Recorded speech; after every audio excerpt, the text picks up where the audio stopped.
RTC బస్సుల్లో మహిళలకు ఉచిత ప్రయాణంపై ఆటో డ్రైవర్ల ఆందోళన కొనసాగుతుంది.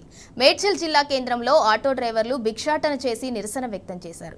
ప్రభుత్వ నిర్ణయంతో ఆటోల్లో ఎక్కేవారు లేక తమ కుటుంబాలు రోడ్డున పడ్డాయని ఆవేదన వ్యక్తం చేశారు. ఆర్థిక ఇబ్బందులతో బతుకు తెరువు కష్టంగా మారిందని ప్రభుత్వమే ఏదైనా పరిష్కారం చూపించాలని కోరారు.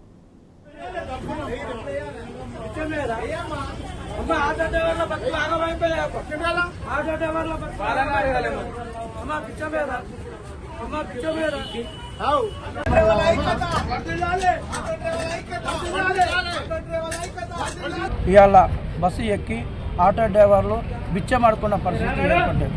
బిచ్చం అడుక్కున్నాము, మా బతుకులు ఎండిపోయినాయి, మా బతుకులు బాగుండాలంటే మా రేవంత్ రెడ్డి అన్నగారు మాకు ఆర్థిక సాయం చేయాలి, మా కుటుంబాలను ఆదుకోవాలి.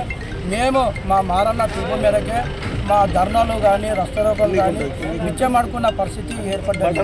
మా మారన్న పిలుపు మేరకే మేము ఇలా బిచ్చం అడుక్కున్నాము. మాకు గిరాకులు అయితే లేవు, ఈఎంఐ కట్టుకోలేకపోతున్నాము, మా భార్య పిల్లలను మా కుటుంబాలను పోషించుకోలేని పరిస్థితి ఏర్పడ్డది. 33 జిల్లాలలో దేశవ్యాప్తంగా బిచ్చం అడుక్కుంటున్నాము. ఆటో డ్రైవర్లం బిచ్చం అడుక్కుంటున్నామయ్యా. మా పరిస్థితి ఎవరు పట్టించుకుంటారు? మా కార్మిక సంఘాలు మా మారన్న పిలుపు మేరకే ఈరోజు బిచ్చం అడుక్కున్న పరిస్థితి వచ్చింది. హైకమాండ్కు తీసుకోవాలి.